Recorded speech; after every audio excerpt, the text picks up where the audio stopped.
ამ საქმეებში ძალიან მაღალი იყო პოლიტიკური მდგენელი და ეს იგრძნობოდა პროცესის ყველა ეტაპზე.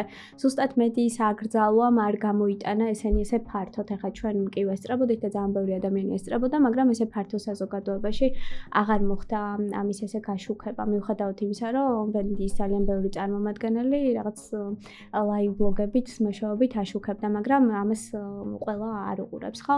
და ზუსტად ეს იყო მიზანიც, რომ ადამიანებს ვერ ენახათ იქ რა ხდებოდა, იმიტომ რომ აი მერწმუნედ ყველა დაკითხვის დროს მე სულ ისე ვაფასებ ხოლმე ჩვენი მონიტორინგი არ არის მხოლოდ რაღაცა ესე ზედაპირულად პროცესუალური. ჩვენ ვაფასებთ ასევე მხარეების მომზადებას და ეს ბრალდების და დაცვის მხარეს და აი ყველა პროცესი იმდენად თვალსაჩინო იყო ეს განსაკუთრებით დიდ საქმეებში, აი 8 პირიან და 11 პირიან საქმეებზე ჩანდა, რომ აი ყველა მოსული მოწმე თითქოს საბოლოო ჯამში არაფერს არ ამბობდა ამ ბრალდებული პირების საწინააღმდეგოდ და ეს საქმეები იშლებოდა. აი თუ თავიდან მიყვები და ადევნებდი თვალს, პროცესის ბოლოს ნახავდი, რომ ამ საქმეებიდან თითქმის აღარაფერი აღარ დარჩა ისეთი, რაც შეიძლება საფუძველი გამხდარიყო გამომტყუნებელი განაჩენის, მაგრამ ნუ ამის მიუხედავად ჩვენ მაინც მივიღეთ გამომტყუნებელი განაჩენი და შეცვლილი კვალიფიკაციით და რაღაცა აი ეს 2 წელი თითქოს უნდა გვიხაროდეს, ხო? ნუ ეს 2 წელი კი არა 2 დღე არ შეიძლება რომ ადამიანი უკანონო პატიმრობაში იმყოფებოდეს და 2 საათიც კი.